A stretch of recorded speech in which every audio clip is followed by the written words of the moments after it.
Hello friends, welcome to my channel Raji garden blogs. చిక్కుడుకాయలని అయితే మనం టెర్రస్ గార్డెన్లో చాలా ఈజీగా గ్రో చేసుకోవచ్చండి. నేను ఎవ్రీ ఇయర్ చిక్కుడుకాయలని అయితే మిద్దె తోటలో పెట్టుకుంటూ ఉంటాను. చిక్కుడుకాయలని అయితే చాలా ఈజీగా మేనేజ్ చేసుకోవచ్చండి మనం టెర్రస్ గార్డెన్లో.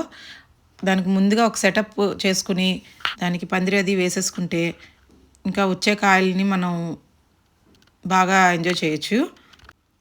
చిక్కుడుకాయ న్యూట్రిషియస్ ఫుడ్ అండి, అది ఒక మంచి వెజిటేబుల్ కూడా. మనకి హై క్వాలిటీ చిక్కుడుకాయ గింజలు అయితే లోకల్ నర్సరీస్లో కానీ ఆన్లైన్లో కానీ దొరికేస్తాయి.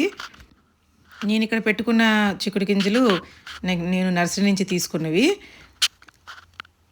ఇవి హైబ్రిడ్ విత్తనాలు అయితే కనుక మనకి ఇంకా పెస్ట్ కంట్రోల్ అది కూడా ఎక్కువ ఉంటుంది, వాటికి రెసిస్టెన్స్ ఎక్కువ ఉంటుంది, అలాగే పెస్ట్స్ కూడా ఎక్కువ రావు.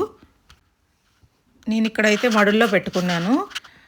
మామూలుగా అయితే మనకి ఒక లార్జ్ పాట్స్ గ్రో బ్యాగ్స్ కానీ 12 to 18 ఇంచెస్ డీపు వైడ్ ఉన్నవి రూట్స్ బాగా స్ప్రెడ్ అయ్యేటట్టుగా చూసుకుంటే సరిపోతుంది. వాటర్ నిల్వ ఉండకుండా మనకి డ్రైనేజ్ హోల్స్ అవి కూడా నీట్గా ఉండేటట్టుగా పాట్స్కి సరిగ్గా ఉన్నాయో లేదో చూసుకోవాలి. మనకి సాయిల్ మిక్స్లో 50% గార్డెన్ సాయిల్, 25% కంపోస్ట్ కానీ వర్మీ కంపోస్ట్ కానీ తీసుకోవచ్చు. ఇంకో 25% కోకోపీట్ తీసుకుంటే మాయిశ్చర్ రిటెన్షన్కి అది బాగా యూజ్ అవుతుంది.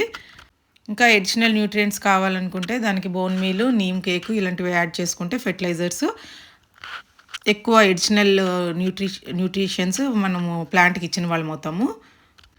విత్తనాల్ని ఓవర్ నైట్ సోక్ చేసుకుని జర్మినేషన్ మనం స్పీడప్ చేయొచ్చు. 1 నుంచి 2 ఇంచుల డీప్ సాయిల్లో మనము హోల్ చేసుకుని అందులో విత్తనాలని మనం నాటుకోవాలి. 6 to 8 ఇంచెస్ గ్యాప్లో సీడ్స్ని మనం ప్లాంట్కి మధ్యలో గ్యాప్ ఉండేటట్టుగా చూసుకోవాలి. చిక్కుడుకాయలు తీగ జాతికి చెందినవి కాబట్టి వీటికి మనము క్లైంబ్ చేయడానికి టెర్రీస్ కానీ స్టేక్స్ కానీ పెట్టుకోవాలి. బ్యాంబూ పోల్స్, మెష్ లేదా వైర్ ట్రెలిస్ మనము తీగలు పాకడానికి ఇచ్చుకోవచ్చు. మొక్క 6 ఇంచులు పొడుగు అయిన తర్వాత వాటికి మనం సపోర్ట్కి ట్రెలిస్ కానీ స్టేక్స్ కానీ పెట్టుకోవాలి. మనకి చిక్కుడుకాయకి ఎప్పుడు సూర్యరశ్మి 6 నుంచి 8 గంటల వరకు ఉండేటట్టు చూడాలి. ఈ పాట్స్ని కానీ కంటైనర్స్ని కానీ కొంచెం సన్లైట్ బాగా ఉండే చోట పెట్టుకుంటే పురుగులు అవి పట్టకుండా ఉంటాయి. ఎప్పుడు కూడా మనకి సాయిల్ మాయిస్ట్గా ఉండేటట్టు చూసుకోవాలి, ఎక్కువ బురదలాగా అయిపోకూడదు. అలాగే మనకి హాట్ కోల్డ్ వెదర్స్లో వాటర్ని కొంచెం రెగ్యులేట్ చేసుకుంటూ ఉండాలి, ఓవర్ వాటరింగ్ అయిపోకుండా చూసుకోవాలి, లేకపోతే రూట్ రాట్ అయిపోతుంది. అలాగే ఫెర్టిలైజర్స్ కూడా మనం పొటాషియం రిచ్ ఉండే ఫెర్టిలైజర్స్ వాటికి పువ్వులు స్టార్ట్ అయిన టైంలో ఇస్తే మనకి కాయలన్నీ నిలబడి మంచి హార్వెస్ట్ వస్తుంది. మామూలుగా వీటికి ఎఫిడ్స్, మిలీబగ్స్, క్యాటర్పిల్లర్స్ ఇవన్నీ కూడా పెస్ట్స్ అయితే వస్తాయి. మనం మంచి విత్తనాలు తీసుకొని వాటికి లిక్విడ్ ఫెర్టిలైజర్స్ అవి మొక్కకి రెగ్యులర్గా ఇస్తుంటే కనుక తీగ బలంగా ఉండి మనకి పెస్ట్స్ వచ్చే కంట్రోల్ చేసే ఛాన్స్ ఉంటుంది. అలాగే ఎప్పుడైనా పెస్ట్స్ మనకు కనిపిస్తున్నాయంటే స్టార్టింగ్లోనే నీమ్ ఆయిల్ అలాంటివి స్ప్రే చేసామంటే వాటరు సోపు మిక్స్ చేసుకుని అవి కూడా స్ప్రే చేయొచ్చు.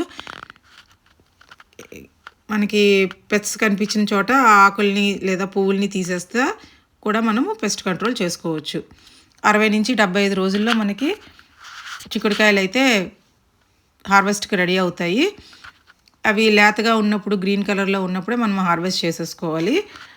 బాగా ముదిరిపోయినాయి అని అంటే మళ్ళీ గింజలు పెద్దవైపోతాయి, వాటికి ఉన్న తొక్క మాత్రం గట్టిపడిపోతుంది, మనం వండుకోవడానికి పనికిరాదు. మీరు కనుక నా ఛానల్ని ఫస్ట్ టైం చూస్తుంటే ఈ వీడియోని లైక్ చేయండి, షేర్ చేయండి. కొత్తవారైతే కనుక సబ్స్క్రైబ్ చేసుకోండి. Thank you for watching.